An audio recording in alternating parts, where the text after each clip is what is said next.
warahmatullahi wabarakatuh. Halo anak-anak ustazah, bagaimana kabarnya? Semoga sehat selalu ya. Oh ya, hari ini kita belajar pendidikan agama Islam dan budi pekerti. Masih tentang materi kasih sayang Nabi Muhammad SAW. Nah, anak-anak ustazah, sebelum kita mulai belajar, marilah kita membaca basmalah. Bismillahirrahmanirrahim.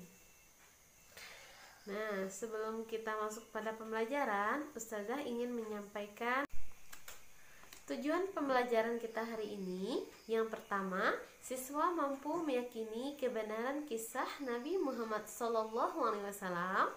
Yang kedua, siswa mampu menunjukkan sikap kasih sayang yang benar. Yang ketiga, siswa mampu menceritakan kisah singkat keteladanan Nabi Muhammad SAW.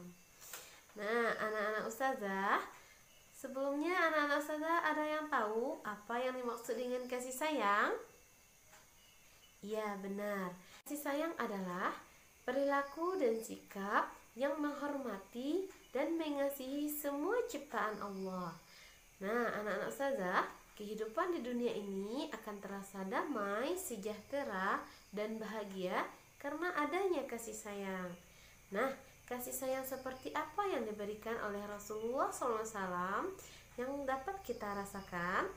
Yang bisa kita teladani adalah kasih sayang beliau kepada anak yatim. Bahkan, beliau digelari sebagai bapak anak yatim. Kenapa? Ya, yang pertama, karena sewaktu lahir ke dunia ini, beliau lahir dalam keadaan yatim. Ayahnya meninggal saat ia masih dalam kandungan. Dan yang kedua, beliau sangat mengasihi dan menyayangi anak yatim. Nah, Alkisah, Nabi Muhammad menaruh perhatian yang sangat besar terhadap anak-anak yatim.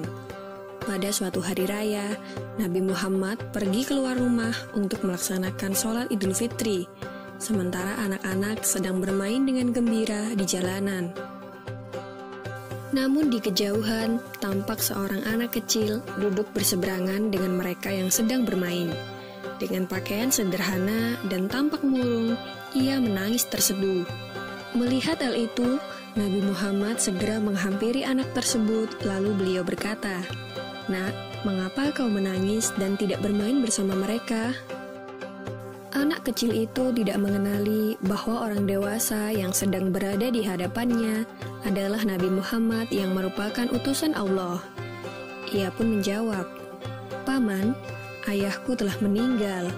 Ia mengikuti Nabi Muhammad dalam menghadapi musuh di sebuah pertempuran, tetapi ia gugur dalam medan perang tersebut."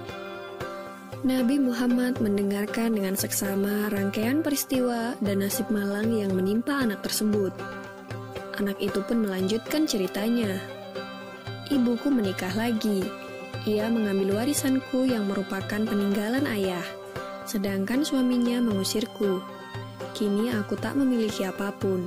Dan hari ini aku melihat teman sebayaku merayakan hari raya bersama ayah mereka. Perasaanku dikuasai oleh kehampaan tanpa ayah. Karena itulah aku menangis." Mendengar penjelasan dari anak malang itu, hati Nabi Muhammad runtuh. Ternyata masih ada anak-anak yatim dari sahabat yang gugur membela agama dan Rasulnya di medan perang yang mengalami nasib malang seperti anak itu. Namun Nabi Muhammad segera menguasai diri. Nabi yang duduk berhadapan dengan anak ini segera menggenggam tangannya. "Apakah kau sudi bila aku menjadi ayahmu, Aisyah menjadi ibumu, Ali menjadi pamanmu, Hasan dan Husain sebagai saudaramu, dan Fatimah sebagai saudarimu?" tanya Nabi Muhammad. Mendengar tawaran itu, anak itu seketika mengerti bahwa yang dihadapannya adalah Nabi Muhammad SAW. "Kenapa tak sudi wahai utusan Allah?"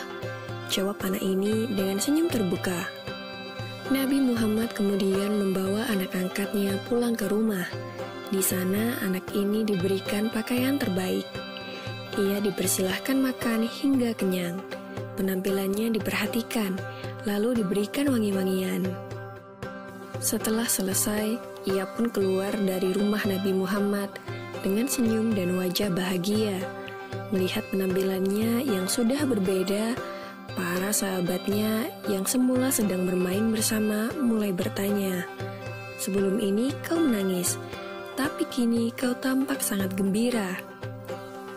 "Benar sahabatku, tadinya aku lapar, tetapi lihatlah, sekarang tidak lagi.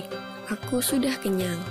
Dulunya aku memang tidak berpakaian bagus, tetapi kini lihatlah, sekarang aku mengenakan pakaian bagus. Dulu memang aku ini yatim, tetapi sekarang aku memiliki keluarga yang sangat perhatian. Nabi Muhammad ayahku, Aisyah ibuku, Ali pamanku, Hasan dan Husain saudaraku, dan Fatimah saudariku. Bagaimana aku tidak bahagia?"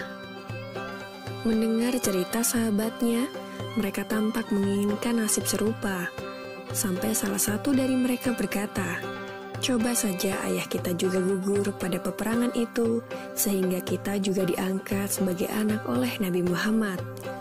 Lalu waktu terus berjalan, usia semakin bertambah, kebahagiaan anak ini pun lenyap ketika selang beberapa tahun setelah itu, Nabi Muhammad meninggal dunia. Meratapi kepergian ayah angkatnya yang paling mulia, ia keluar rumah dan bersedih. "Sungguh menyedihkan, kini aku kembali terasing. Aku bukan siapa-siapa lagi. Aku kini menjadi yatim yang kesepian," katanya sambil menangis sedih.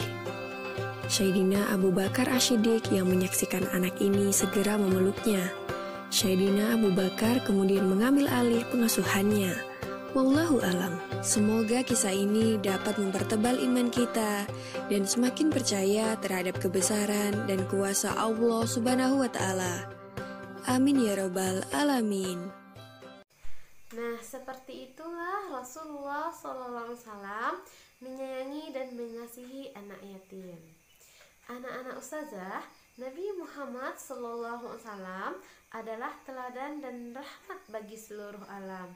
Maka, sebagai umat Nabi Muhammad, kita harus cinta kepada Nabi Muhammad SAW.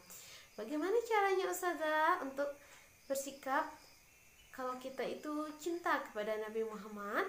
Yang pertama, kita harus meniru dan meneladani tentang sifat-sifat Nabi Muhammad. Salah satunya yaitunya kasih sayang. Dan yang kedua, banyak-banyaklah anak-anak ustazah berselawat kepada beliau. Anak-anak ustazah, bersyukurlah kita masih diberikan kedua orang tua yang masih lengkap. Sedangkan di luar sana banyak teman-teman kita yang sudah kehilangan salah seorang atau kedua orang tuanya.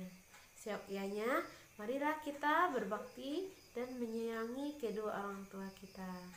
Nah, mungkin sampai di sini dulu pertemuan kita pada hari ini. Terlebih dan terkurang dari ustazah mohon maaf. Wabillahi taufiq wal hidayah. Wassalamualaikum.